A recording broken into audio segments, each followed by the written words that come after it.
and he's ready to go. Noodle on his left, Jess on his right. Hey, hold up, don't start a fight. He's got you covered with all the sports. Don't fret, he's wearing shorts. It's time for Waking Jake in the morning, Waking Jake at night. Jake sucks.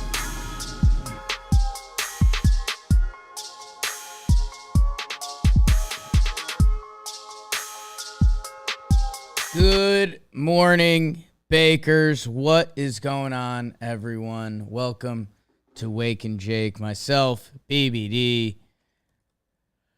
Sports. As we hit another sports stepping stone, famous in talking Yanks cultures. The Stanley Cup wraps up last night. My Avalanche get it done against my Lightning. Nobody can skate with Makar, except McDavid. You guys already know that. NBA draft, that feels so long ago. Right? That's insane. That's insane. That was last Thursday. I mean, the Yankees, if you are a Yankees fan, a Houston fan, or if you're a fan of American League Baseball, I think that was the series you had to check in. They have been the two best teams in the American League all year. They tied up for 4 funky ones. We had a massive brawl yesterday, a real brawl in baseball where there's still stories coming out of, and our guy John Boy is writing a chapter of that story as he is in the teeth of the breakdown since last night into today. Continuing into today as he puts together some artwork on that. Man, NBA draft. Whew. The hottest team in baseball is the Boston Red Sox. They are winners of 7 straight. And we are at the time of year. Summer is here. I think people start getting into different routines in summer, whether if that's just school life, teacher life, or, I think your weekend life changes in the summer. You kind of feel a need to be doing something. And by the way, baseball is so hot in these streets. We will do a little whip around today, and we'll circle up on some of the other fun stuff around the sporting world. In baseball, where should we go? Let's start Yankees Astros. That's what we know best. Yankees Astros teed off for 4 in the Bronx. There's still a little bit of animosity both ways. You can kind of feel it. There's been a lot of moving parts and a lot of time since 2017. But there's been animosity, and I couldn't believe it when you actually look at Houston's roster, because we talk about baseball and how quickly things change, and you can, we could bring up the Yankees 2017 roster, and there's a lot of different pieces in there now than there was. Jose Altuve, Alex Bregman, Yuli Gurriel, Yordan Alvarez, Michael Brantley, Kyle Tucker at this point have been long members of the Houston Astros. So, yes, they've lost Springer and Correa, 2 massive pieces.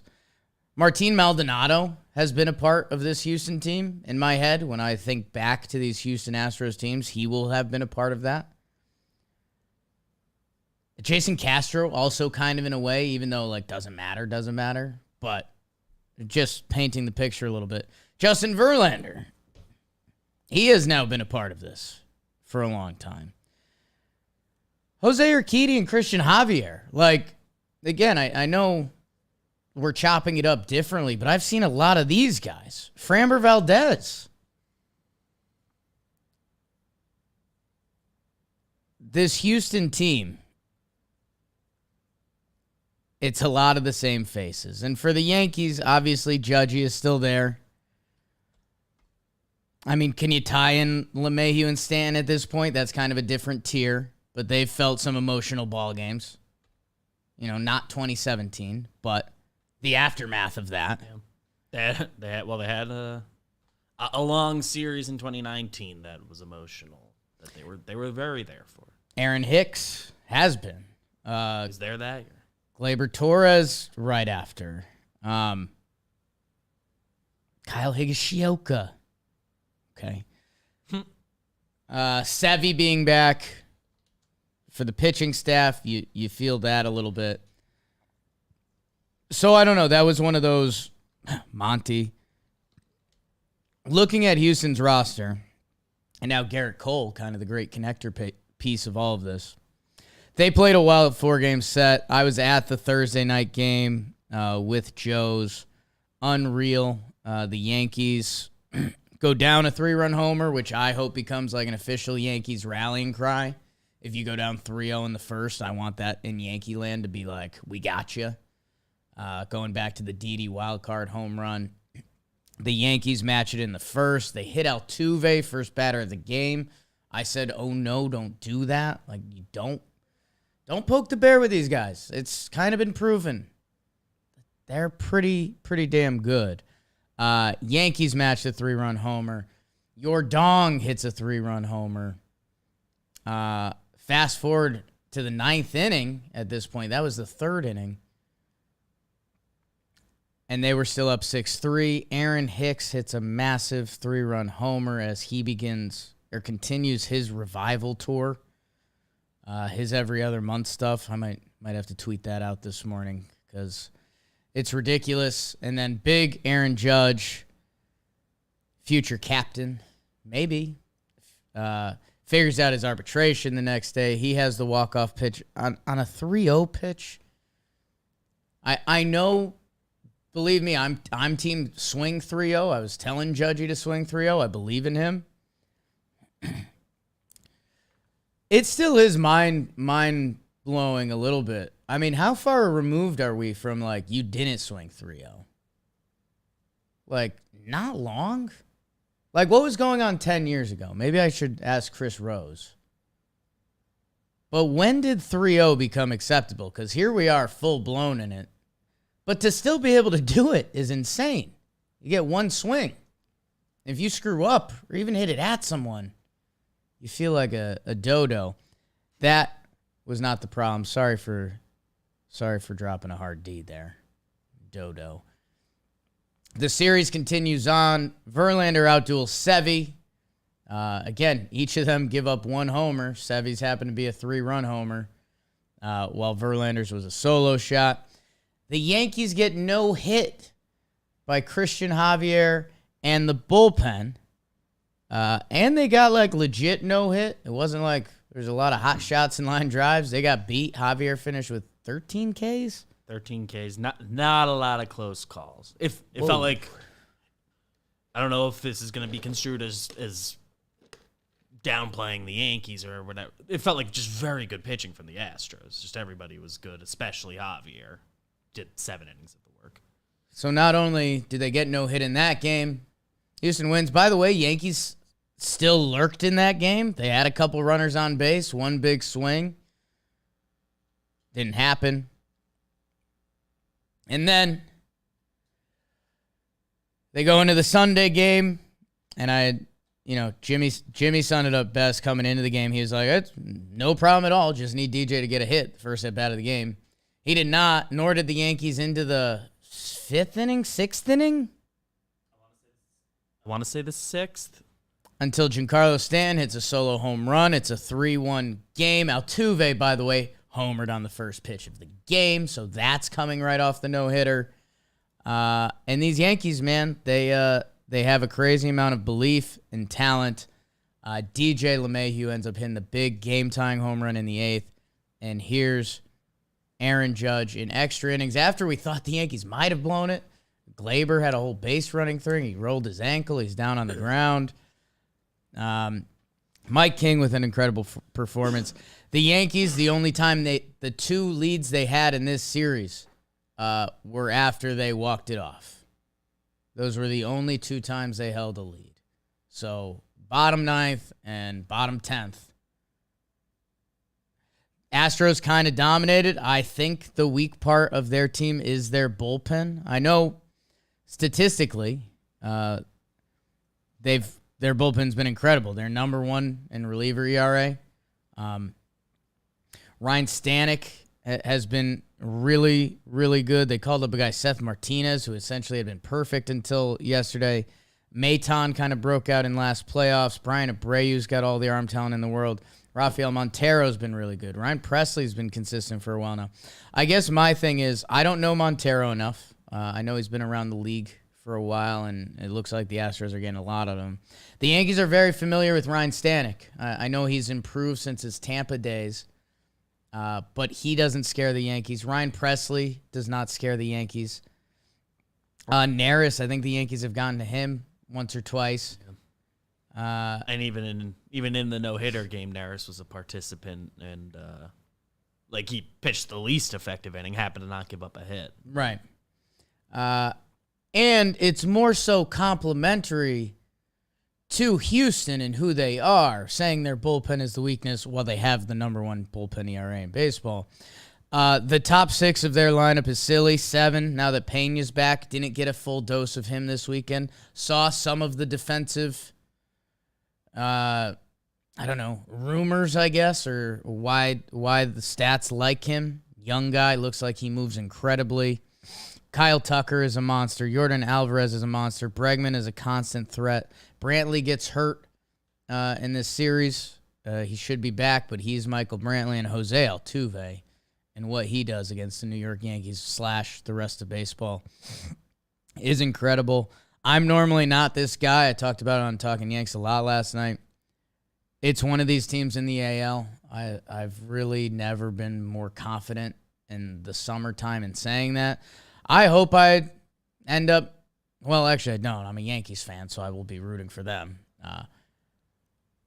I hope there's a part of me that's wrong, and maybe these Blue Jays find something, or the White Sox ever kick into gear, or I don't even know who else you say. The Boston Red Sox, I guess, is where you go. Winners of 7 straight series, winners of 7 straight games.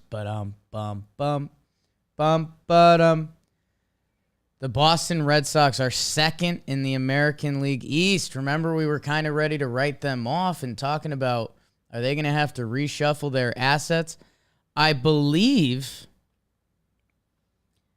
they are the 3rd best record in the American League now, behind the Yankees and the Houston Astros. There's percentage points here in play. They're just better than the Minnesota Twins. They're a game and a half up on the Rays and the Jays. So, we're threading the needle a little bit. But the Boston Red Sox, how about them, man? They found their team identity.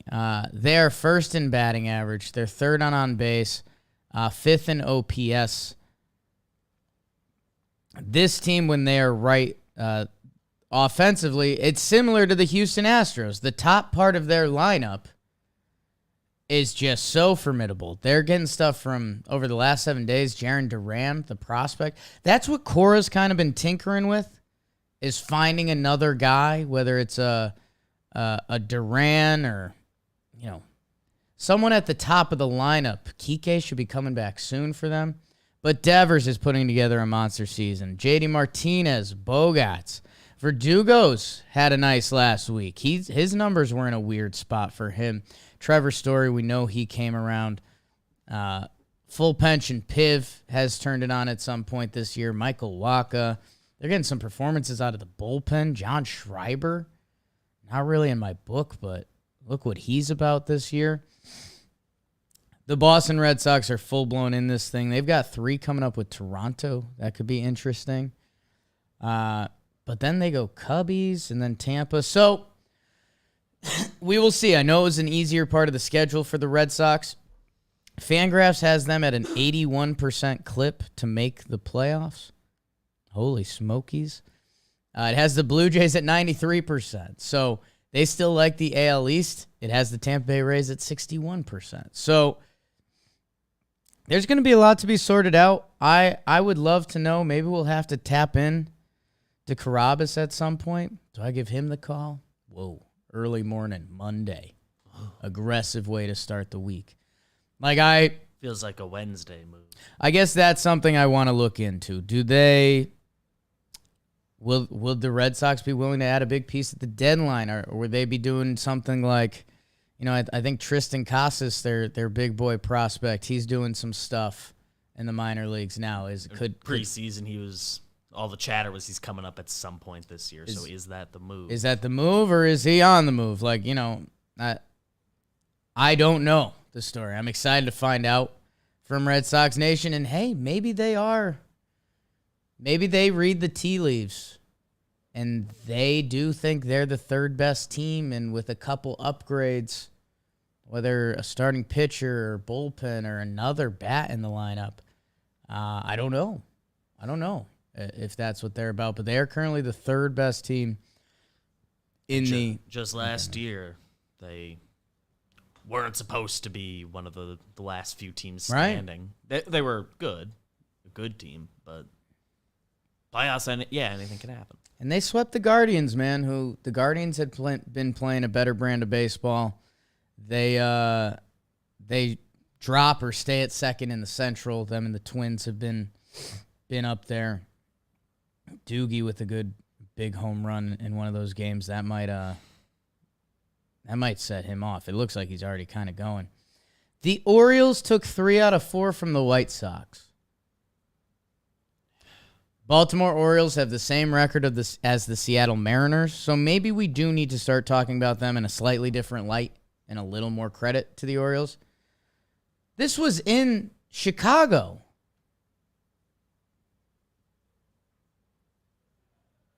I don't know, man. The one game the White Sox do win, they win 4-3, and Dylan Cease goes 7 innings, 13 Ks. The Orioles were coming back in the ninth. They scored 2, and they had runners on first and third to end the game. White Sox, I don't know what to do with you. I kept thinking it was going to click in, and you guys are this year's Braves, and it's about to happen. Their pitching has been mediocre at best. Really interesting. Their strikeouts, their starting pitchers are striking out the most hitters, and you'd say that's really good. They're 18th in ERA. They're 16th in hits allowed. They're 19th in home runs allowed. Bullpen is kind of a similar story. Their offense, they're 22nd in OPS, 24th in runs. A bottom 6 scoring team out of these Chicago White Sox? Their schedule gets interesting. They're going to L.A., a little West Coast trip. There's a perfect solution for them. They're going to L.A., which we'll talk about them in a second. And then the San Francisco Giants. Twins. I don't know, man. I really don't know. Looks like Moncada may come back for them this week. Their lineup doesn't look like what you think their lineup would look like.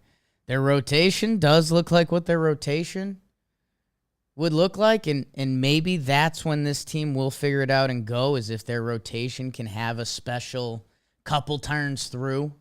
Because they can easily do that. I mean, we're talking Cease, Giolito, Cueto, Kopech, and Lynn. And I guess that's why I won't be able to quit them.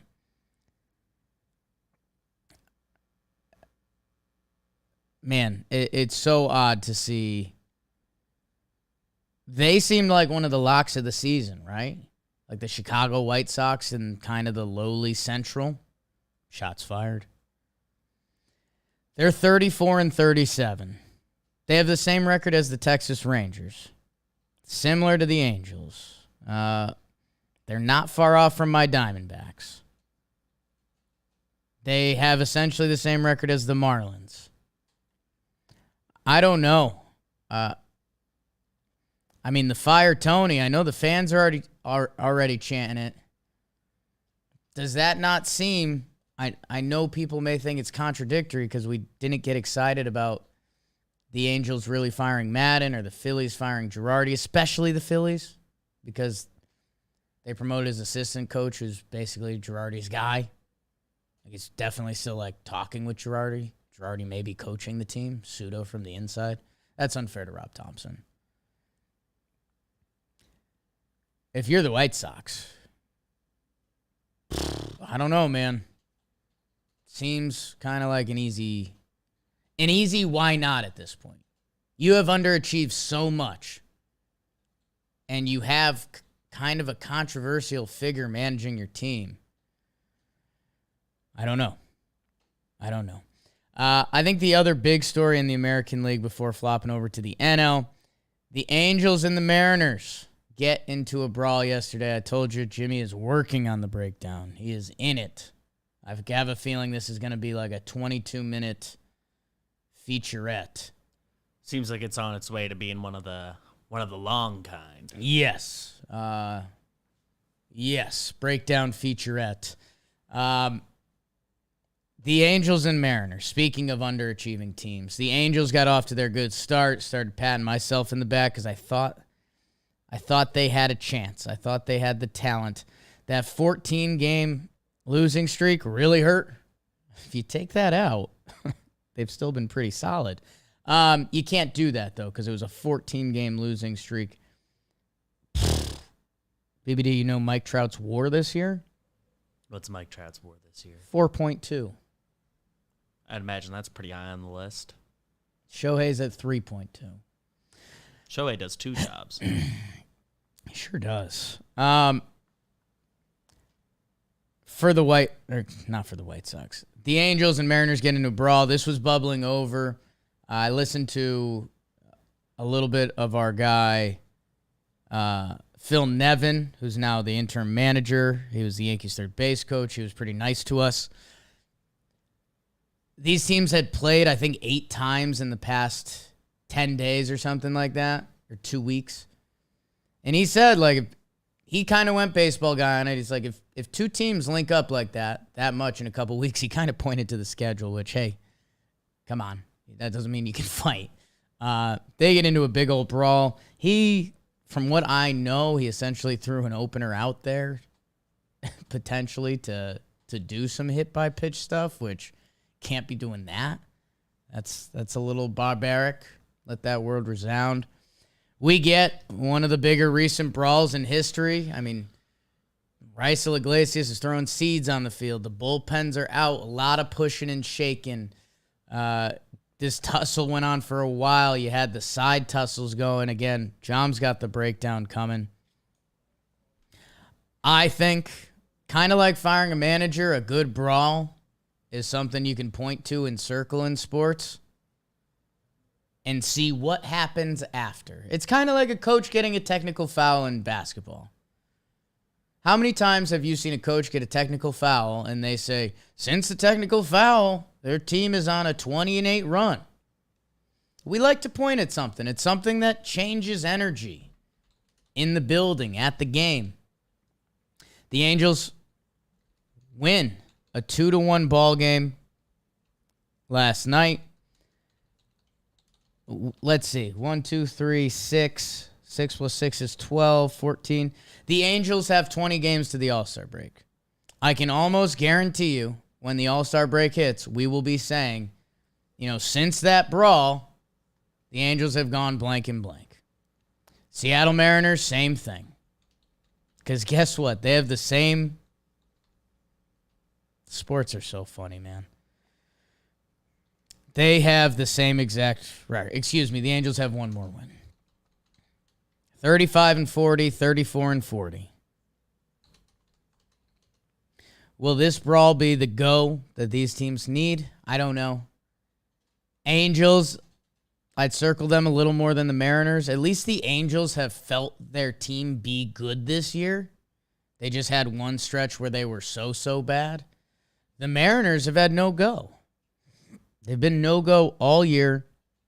And, hey, maybe if they get the go now, and it was all started by that fight, we'll see. But, that was a juicy one from the baseball world.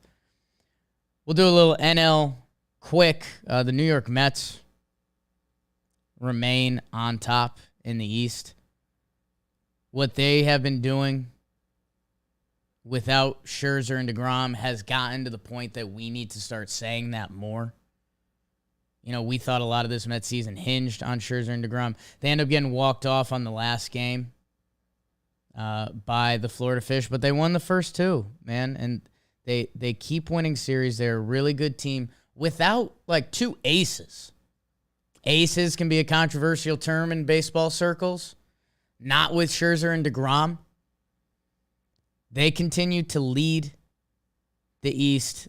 They win another series. The Braves, who have been gaining on them in the East, they end up losing 2 out of 3. It ends on Sunday Night Baseball. Gonsolin versus Strider. Some sneaky good pitching there. Kenley blows it. And this was Freddie versus Olsen. Ken Lee versus his old team. So there's some fun stuff going on there. At one point, there was a funny thing. Matt Olson got I think it was a game-tying hit at first base, and he gave a little fist bump, and he bumped Freeman. He was like, oh. MLB trying to get their NBA on a little bit. Both those guys looked at each other like, couldn't care less. So that was fun. How about Trace Thompson getting in the mix with the game-tying 2-run single? Just barely got over the glove. How about that? Athletic family, huh?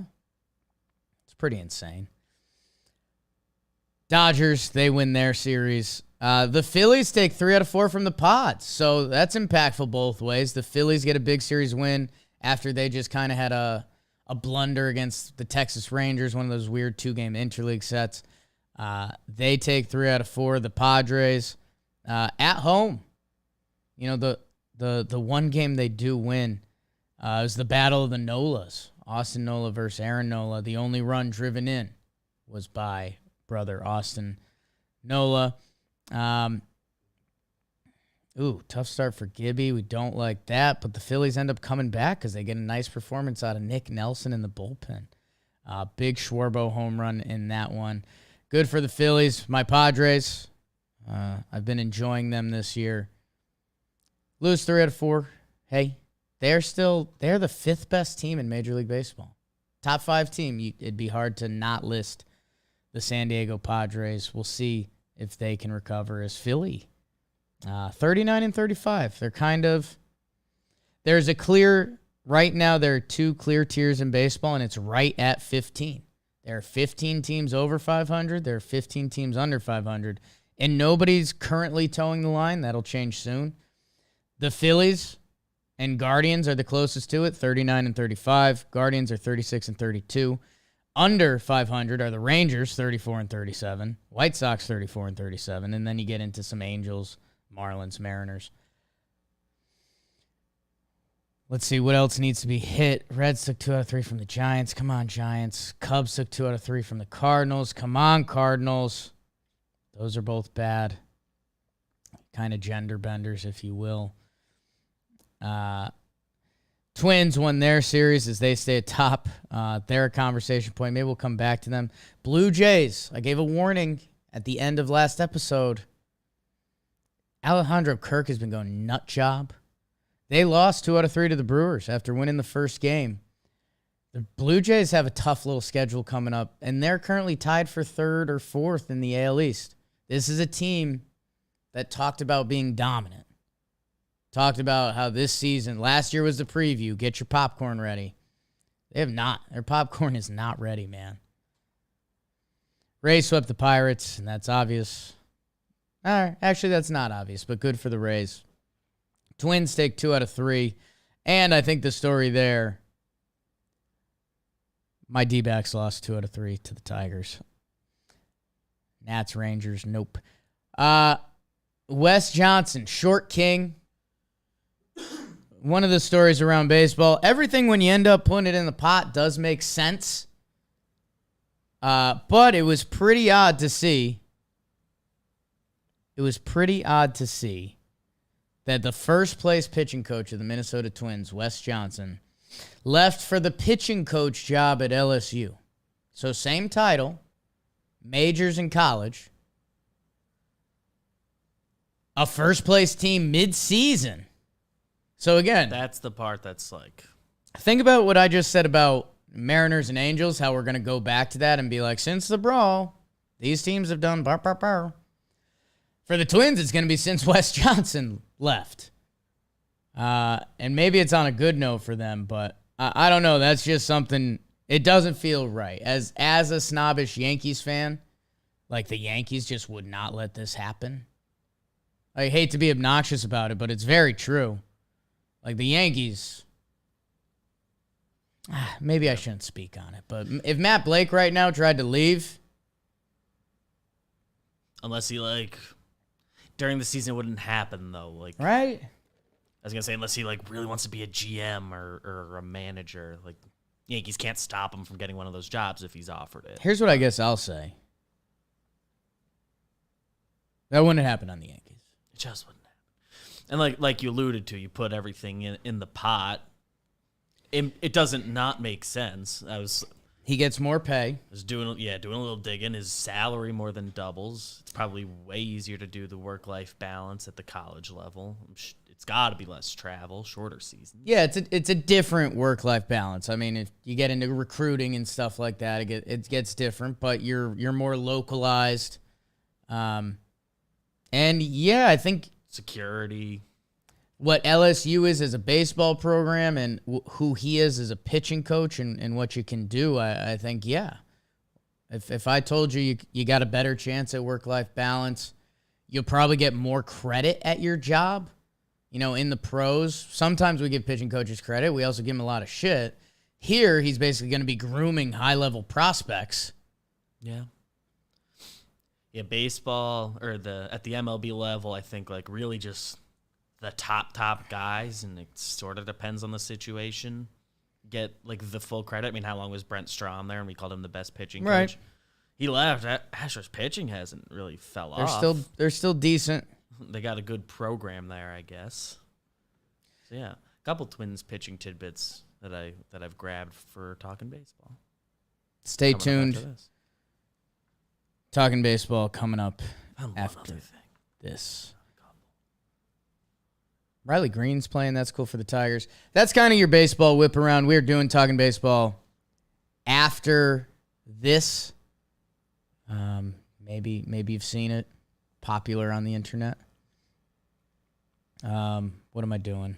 Just went to my own Twitter, distracted myself. Anything good there? I'm all right. It's all right. Decent account. Definitely not mid. A couple good tweets yesterday. Yankees, Astros, a lot of emotion there. And I guess my final going away statement, because I kind of hate the way I've been talking about Yankees, Astros. Maybe a third team does get involved. Maybe they don't.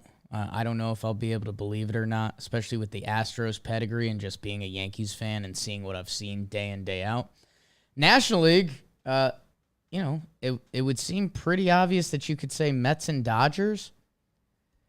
But I'll circle those Padres. Their pitching is real. If Tatis ever comes back and they make a move, I think that changes their conversation. And the Braves got off to a late start. They were there last year. I kind of believe in them. Yeah, Machado is out.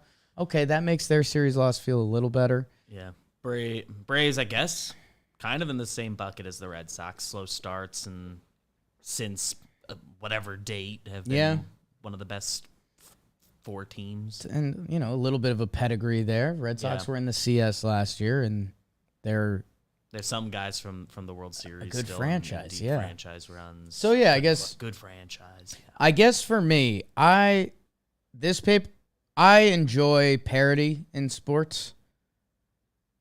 The Brewers, we talked about them in World Series for a little bit. That vibe has seemingly been gone for a little while. The Blue Jays, kind of the same. Rays, I never had that sauce with them this year, but they've been a good franchise. Cardinals, Giants, Twins, like those. Okay, there should be two tiers there. Brewers, they have the high-end talent to be a World Series threat. Jays, same. And the Rays have been a good enough a franchise that I need those teams to kind of, if one of them can really go and join the party, I think it would make this season that much more entertaining. And maybe it's the Red Sox and the Braves. Maybe those are the two teams you circle and say they are joining the party. Last night, we gave out Lord Stanley's Cup. It was a good watch, playoff hockey. Been telling you guys, obviously jumped in deeper to playoff hockey than I have in past years due to the Rangers being super friendly with us. It was a good time. The Lightning and what they showed me, I told you guys on Wake and Jake, and I said I'm kind of uninformed. We had our guy Nick from Hockey Collective on. He was great, and by the way, his analysis of the series was pretty damn good. It was kind of like you can't rule out the Lightning just because of what they've done, but I like the Avalanche and kind of they're the cool new modern style of hockey, and there's a lot of good storylines there. Like, if they're the team that can't take down the Lightning, oh shoot. I think he took Avs in 5. I think he was trying to be a little sexy. Turns out to be Avs in 6. They ended up having more legs than this Lightning team, probably because of the way their playoff path went. They never went to a Game 7. They didn't have to feel that in this playoffs. Cale Makar, we were introduced to him pretty late. Again, not the biggest hockey guy. He was incredible. He wins the Conn Smith. I think it's Smith, but it's spelled like Smythe. Or is it Smythe? Chat, let me know. I heard someone say Smith this morning, and I didn't know if they were trying to throw me off. He was super impressive. His interview he gave was really impressive after the Stanley Cup. Like, young guy, I think he's 23, and he seemed like one of the most mature people. You know, sometimes we get locked into this hockey bro stereotype a little bit. He was not that. The stories that were coming out after the game, it's funny when you're not super attached. Their head coach apparently was this guy that had to climb his way through the ranks later in life. I'm trying to think of the equation. When he took over the Avalanche, I mean, they were a bad franchise. So I think he's a guy that he can kind of put a stamp in and be like, he's probably got an argument to be one of the best coaches in the NHL. Like, didn't have the same pedigree as a lot of guys, but worked his way up there. I thought it was Smythe. I thought someone was pulling my leg this morning. And then, yeah, you got the defender there, Eric Johnson, 14 years in the league. He'd never gotten the trophy, so that's always really cool. Because these guys are insane, man. I was having some Sunday scaries anyways, coming off my friend Kyle's wedding. Groomsman, good guy, Kyle.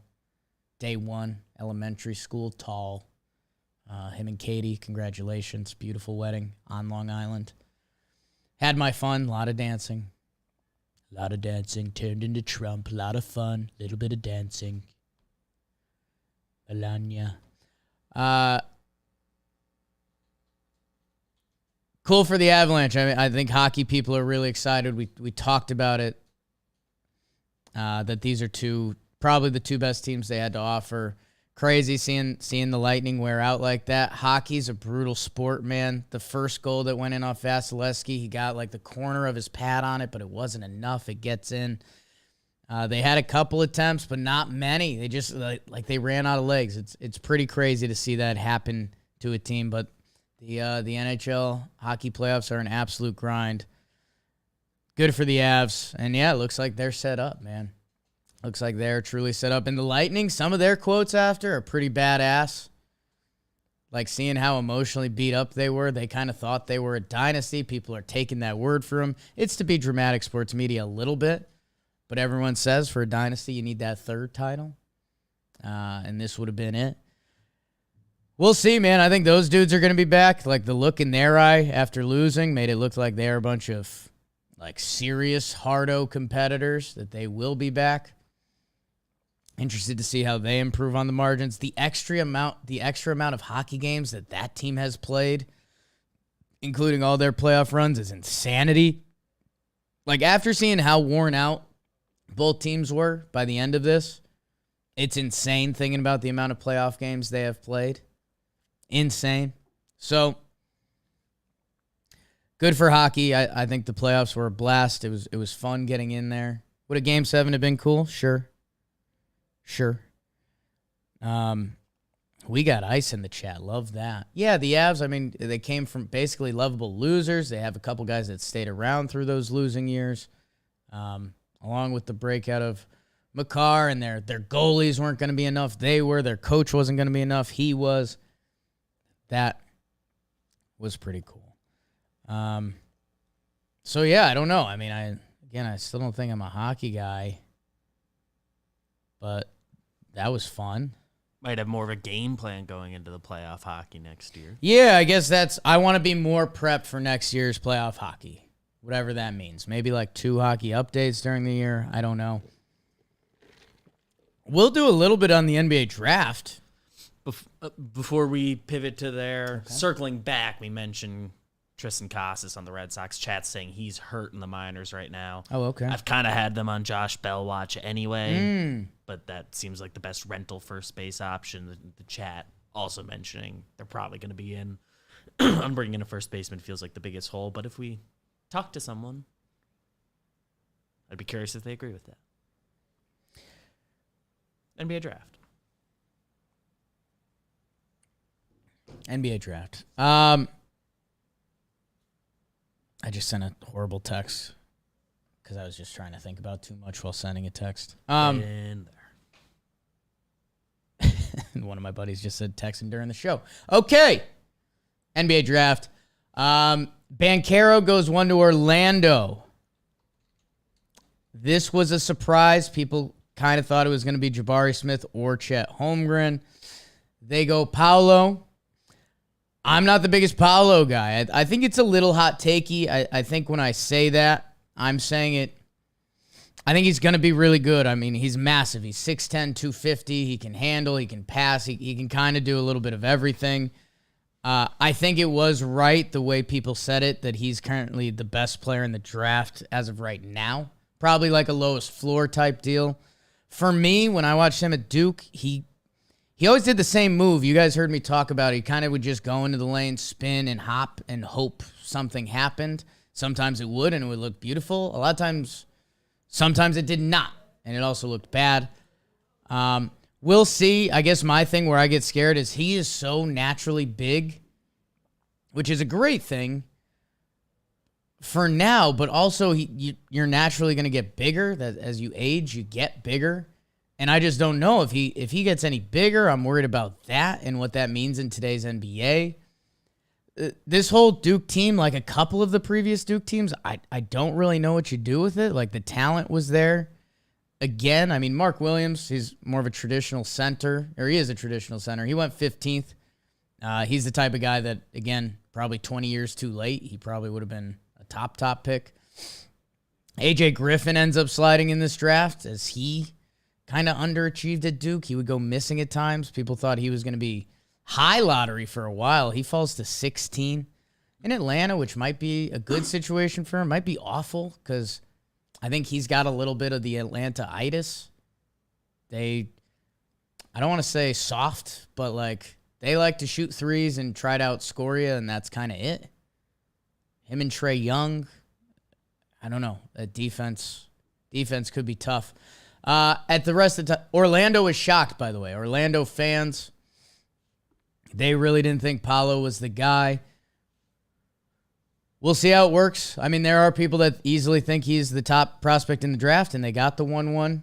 I like Holmgren, Smith, and Ivy ahead of him. I think Paolo's kind of a big stats on a bad team type of guy. We'll see. I mean, that's pretty harsh. Pretty harsh. Young, things can change. Right. It feels so mean, but it's kind of the nature of the draft. Is gotta talk about a kid like that. And you're placing bets, and it's not even shots fired. Like, the kid's gonna make hundreds of $1 million, and I think he's still going to be good. But I think what Holmgren can potentially be, he's obviously has to grow into his body a lot. But he will. Like that's kind of not a problem today with like some of the dietary stuff we know and workout plans. Like Chet's gonna be all right. And hey, even KD has been all right. While he's added mass, he's still not massive. Not thick.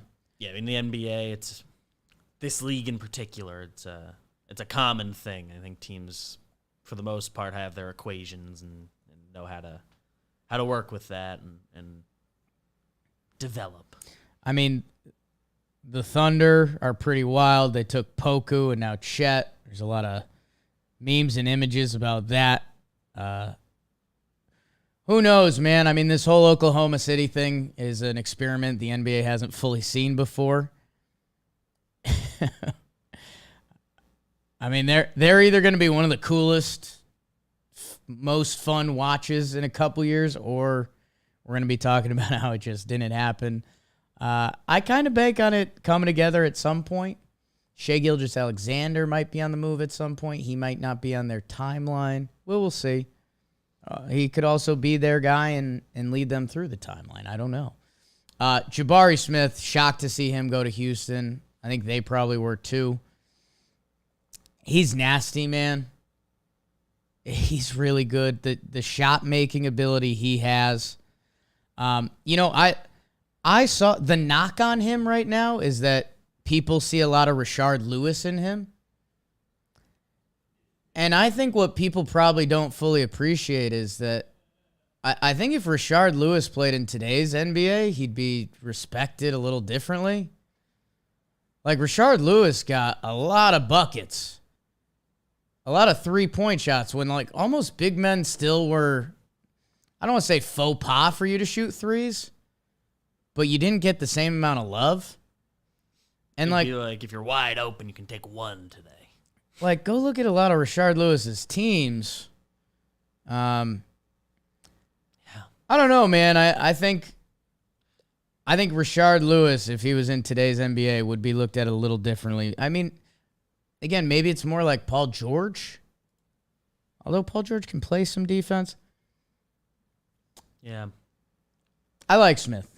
I like Smith. I think his ceiling is above Paolo. I think his ceiling is above Chet. And that's why I kind of am where I am with it. And I think Magic fans were really in grips with that. It's going to be a fun story to tell, to see where these three end up. And again, when I was being tough on Paolo, maybe there's some Duke hate there, maybe there's not. I think this is a really good draft class. Like, I think these three are going to be really good. I think we're going to be dissecting this in a good way. Like, I think Paolo's going to rack up stats. I just worry if it leads to wins. I think Chet, in a couple years when he has it figured out with the 3 and the D, even inside, like, I think he can be a terror. Jabari Smith, I think he's going to be buckets. Buckets. It's obviously going to be on a bad team for a couple years, but I think he's good enough that they will be impactful buckets. The other huge storyline here is the Kings do pass on Jaden Ivey, who's kind of the fourth with that bunch. There's always different stories around Sacramento, half being a joke, and you never know what players tell teams or don't tell teams. They end up taking Keegan Murray, who's nice swing forward from Iowa. I mean, people like him, but they just thought he was in a different league than kind of what Jaden Ivey can be. They take him. I heard arguments about how Keegan Murray's a better fit with Sacramento. Maybe he is. Sacramento, it's there with the Knicks, a pretty easy team to say you did the wrong thing because the results normally end up that way. Jaden Ivey goes to Detroit, and it just seems like a picture-perfect fit. This is a guy that went to college at Purdue. People probably think this doesn't matter. It does. Like, if this was a guy that went to, like, the U or USC and now you're in Detroit, people feel that. He's going from Purdue to Detroit. He's with Cade Cunningham, who's kind of this cerebral star and kind of wants to pass first and outthink you and then beat you and take over at times. Jaden Ivey is more of the Russell Westbrook school of I'm going to get to the rim and I'm going to break it and and I want to beat you on every play instantly as quick as I can, which, again, has its ups and downs. I just mentioned Russell Westbrook. They seem like a perfect pairing. Yeah. You have to be, if you're a Detroit fan, which, I know we're huge in Detroit, it seems like when you talk about rebuild and lottery luck and having things fall the right way, it seems like they have hit kind of perfectly. And by the way, Sadiq Bey was a breakout player last year from Villanova. He averaged 16 points per game. He had a 50-point night. I think it was later in the season and didn't matter as much, but I don't think it was like that late. Like, I don't think it was during the part where people were like, don't take anything into account. He was good. I don't know fully where this player is at in his career, but Marvin Bagley is on the Detroit Pistons. Talent. Isaiah Stewart, for a big man, I know he's young and a lot of people like them. Like, they have kind of the video game young team that should be next.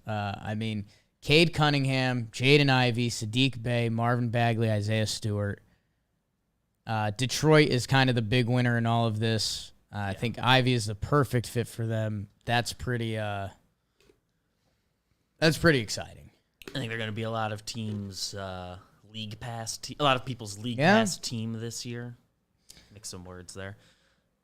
They get Jalen Duren later, who I think people were saying if Ivy was off the board, they were considering him at 5, which probably would have been a reach, but there was also a bit of a 5 to 20, who knows, which there is every year. They liked him a lot going in. Like, the Knicks were very much, at least in theory, interested in Ivy, and people thought if they can draft Duren, flip him to the Pistons, that could get it done. No, they wanted both, and they got both. Benedict Mathurin goes 6, which a lot of people were just kind of like, that makes sense, to Indiana. And again, that's where I think this draft is going to end up looking really good. I mean, there's people that were comparing Benedict Mathurin to kind of Anthony Edwards a little bit, and Anthony Edwards was the 1-1. So he goes 6. Shaedon Sharp is this absolute wild card that nobody knows what to do with. He's going to the Portland, who they actually have. They deserve a little credit with how they've developed guys, whether if you go back to Dame, McCollum. Who's the guy who broke out this year? I'm blanking on his name right now. Portland Trailblazers. Simons? Yes. Anthony Simons? Anthony Simons. Like, he's where he's gotten to. They've gotten value. 17 points per game last year. Anthony Simons. So we'll see what goes on there. Dyson Daniels to New Orleans. Saw some people like that. Some people are just all in on New Orleans because they think they got a bunch of dogs, and if Zion comes back the right way. Dyson Daniels is supposed to be potentially a difference maker defensively, and New Orleans already has some guys on that end, so NBA people were drooling about that. Speaking of defense, Sochan goes to San Antonio, which, using traditional NBA rules, seems like an incredible fit. He's a guy that supposedly impacts every part of the basketball game except scoring to a degree. We'll see what he can become on that end. I saw a lot of crazy comparisons for him. The kind of lazy one was Draymond with a little less passing. Draymond's passing is very special. The one I thought was interesting was Sean Marion. Sean Marion had some huge NBA seasons, so that's kind of a big comp. I think the idea there is that Sean Marion did so much of everything else. His offensive game developed to a pretty cool spot. It was always an ugly shot, but it dropped a lot. Go look at some Sean Marion stats.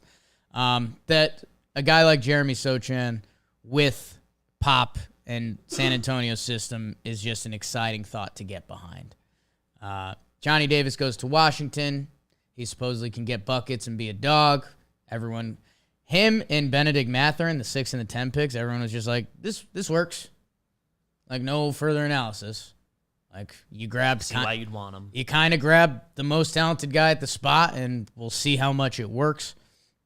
And then, I know people have conflicting feelings on Johnny Davis's full fit, if Beal's still going to be around, which it seems like he is. Seems like he likes Washington as of now. And he hasn't demanded a trade, and he's been in trade speculation for 3 years. Right. He almost missed that window, it feels like. Yeah. Never once did I think we ever heard an official he wants out. He wants out. And then there's names you'd recognize end of the first, end of the second round. Knicks got LOL Knicks for a little bit because they basically traded out of everything.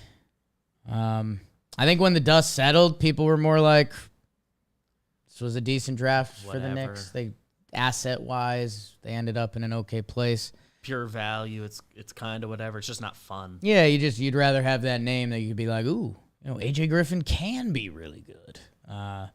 Instead, they don't really have that. I don't know. Anything else you want on NBA draft, Beebs? No, really just the Knicks stuff. It's just boring. Yeah, it's just not exciting. You have a lottery pick, obviously. The 11th pick, how special is that pick? Whatever, to get nothing tangible from it. Right. And free agency's coming. They theoretically open some cap space, which is a little funky because what I know about NBA cap rules and stuff, you get more flexibility if you function over the cap, so that's a little weird. But in theory, they're making a push to do something there. If you're the Knicks, I guess the thing that's interesting to me is you're putting yourself out there to be LOL Knicks if Ousmane Deng clicks or one of the Jalen's or Baji or AJ Griffin. If one of those guys hits, you will get LOL Knicks, which, let's be honest, 4 guys between picks 10 to 16. One of those guys has a really good chance to click. It's usually someone in that range who breaks out. Yeah, so they I wish I could fully credit the person. I can't remember which person I follow that said it, but there was I will be Ousmane Deng's biggest hater moving forward. He is not allowed to become good. And that got me. That's fair. Rooting for kids. Love the draft. NBA, do we know when's NBA free agency? It's got to be really soon, I think. When does it start? NBA free agency. Man, it isn't. It's not the first. Yeah, you think you'd just be looking for a date. That CBS Sports article looked like the one. Oh, wait, June 30th. So that's this week. Okay. Thursday, 6 p.m. So NBA will be hot in the streets by the end of this week again. Good for them. That's always a fun day. Biggest names who could sign with other teams. Zach LaVine, unrestricted free agent. I think people think he's going to land back. Bulls are offering, they're going to offer him the full. He kind of had his breakout year, and I think he likes it there too. Surprise! There's always some surprise. Yeah, this is kind of what the NBA is good at. Kyrie seems like there's drama building there. Yeah. Always is, and by extension, Kevin Durant. I guess Beal has an option that he could shake things up with. I don't know where he's at contract wise, and I was reading he will likely opt out and sign a 5-year big deal. And that feels normal. Yeah. I guess the biggest one that's a change very likely could happen, but might not, is DeAndre Ayton. Right. Restricted. Right, because the Suns could have already offered and they just never did, so they don't know if it's a money thing there. They were saying he could be people were talking about him in the Pistons. If you put him at the center position, they got a lot of other stuff going on. They're probably out of the mix now after what we've seen, but who knows? Jalen Brunson's a sexy name. I know in Knicks land and in a lot of lands. I think people think he's going to re-sign and come back. Yeah, I got to watch more of him and figure out what I actually think of him. James Harden and Kyrie, always a storyline. True. Yeah, I think Brunson's a dog, and we'd love him, especially in Knicks land. A little undersized, but he's tough. I've said this often and probably far too much. He'd probably be the best Knicks point guard since blank. So we will see. I'm sure the NBA will give us some good drama. Excited. That comes at the end of this week. Yeah. I don't know if there's I feel like they did away or really shorten the moratorium for when things can become official. but sometimes that would add some drama to things. Let's see if we've got any other good free agents. We'll see what Harden does. Miles Bridges is restricted. Anthony Simons, just talked about him. Nurkic. I think Russ is going to accept his player option.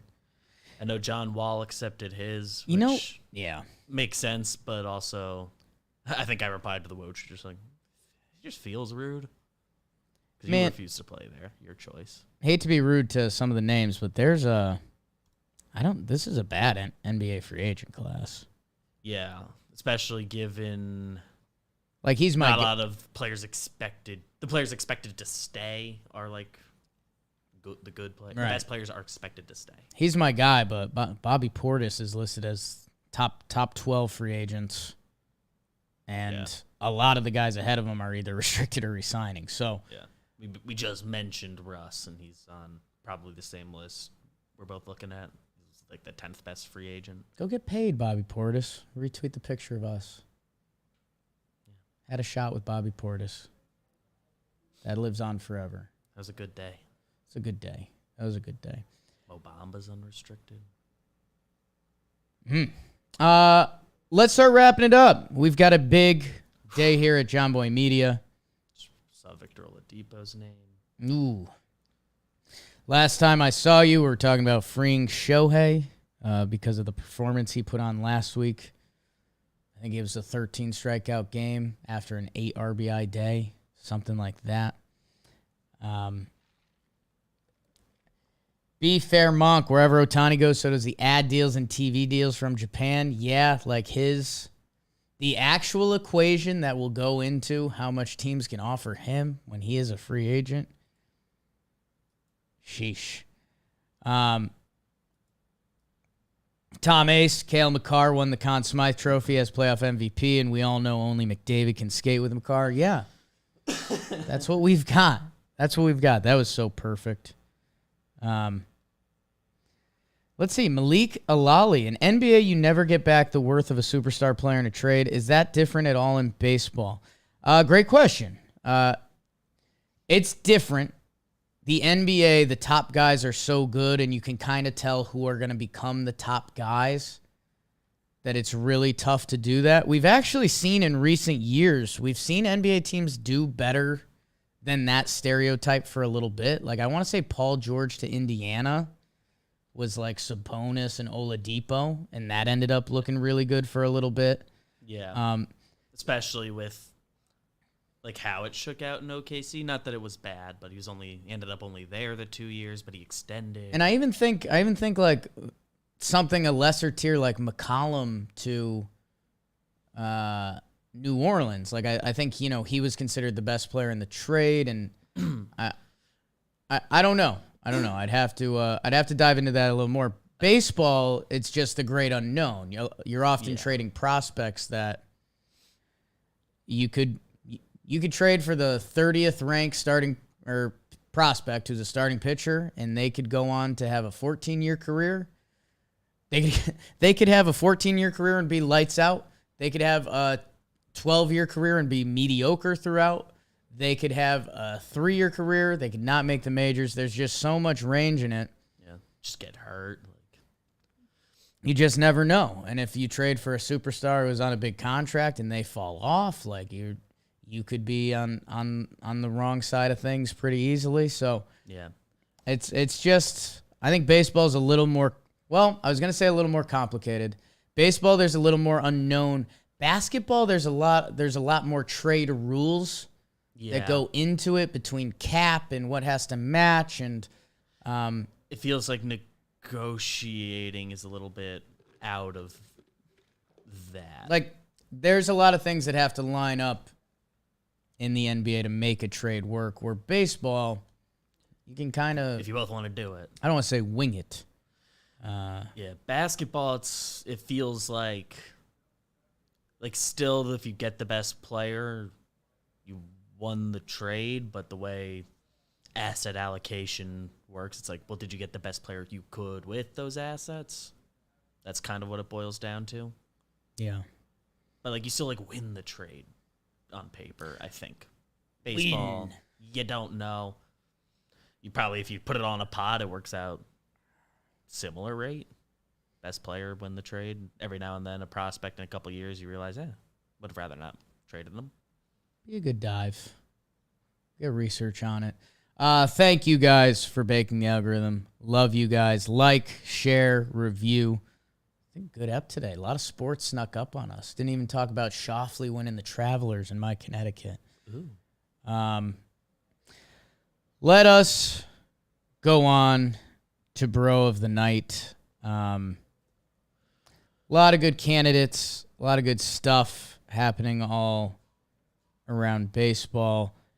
I think where I will go, you know what? I'll give it to our guy Rowdy Tellez. Rowdy had a big 2-homer day the other day. If you forget, when we visited Milwaukee, just mentioned Bobby Portis. Rowdy Tellez was awesome. Just chewed the fat with us. Awesome guy. By the way, he was, before I met him, he was one of my picks to click last year. I thought it was all coming together for Rowdy. He had a brutal start in Toronto. They flipped him. Outside of that Toronto time, he's like an 800 OPS ball player. Or not even his Toronto time, just those 50 games in Toronto. He wasn't good. He has a 2-homer night. 248, 322, a 797 OPS, 13 homers in 70 games. On pace for, we're approaching a 30 home run season for my guy. I think there's a decently easy argument that he's been the best hitter on the Brewers this year, which that's pretty crazy. And by the way, like, the Blue Jays straight punted on this guy. Well regarded as a good dude. I shouldn't say straight punted. Trevor Richards is like a reliever who's actually getting torched this year. Yeah. Pitches at MLB innings. Got something. I don't know. I mean, we talk about the Blue Jays not having a lefty bat. Like, this is one that I have to assume Blue Jay fans They'd like a redo. Didn't feel good about. If I remember, there's just a lot of bodies, and they needed to kind of move somebody to open up first base DH spots. I mean, we see Alejandro Kirk DHs a lot. Their catchers, the value they get out of their catching position, kind of like a forgotten thing in baseball. Yeah, I mean, Kirk almost got my bro. He's been going nut job. Yeah, he showed up a lot when I was looking around the league. He's good. To Rowdy. Beebs, you got a bro? Kirk higher career OPS plus than Vladdy. Funny. Kind of a cop-out. Christian Javier. Okay. A little bit forgotten guy in Houston. 7 innings, no hits, only 1 walk, 13 Ks. That's a lot. Part of the no-hitter, and I watched a good amount of it. Didn't happen, but I watched a good amount of it. It's a little cop-outy, but yeah, Herman Marquez also a really good start. Feel like I haven't seen his name this year. Looking at a list of good performances. I like that. Yeah, Javier might be my TB standout. Feels like he's got to get some. Nasty. Nasty. No hit. All right, people. All right. We're gonna wrap it up here. Thank you guys. So much stuff on the John Boy Media Network. Warehouse Games. We're in the playoffs of the 1v1 league. If you didn't watch me and Nikki Cass last Friday, you might want to watch that one today. People genuinely said one of the best blitzball games played. And yeah, I think back to Jimmy and Jack tonight. Playoffs. Pinstripe Strong. If you're looking for some Yanks there and talking Yanks. John Boy Jake TV, GeoGuessr, those GeoGuessr God guys back at it. Talking baseball coming up in a minute. Chris Rowe's rotation, just listen to Miggy Rowe. He was incredible. They've got a new one out today. Matzik and Josh Tomlin. Josh Tomlin, a little Braves for you. And there's a big breakdown coming. We will see you guys later. Enjoy your week. Let's go sports. How about it? NBA free agent.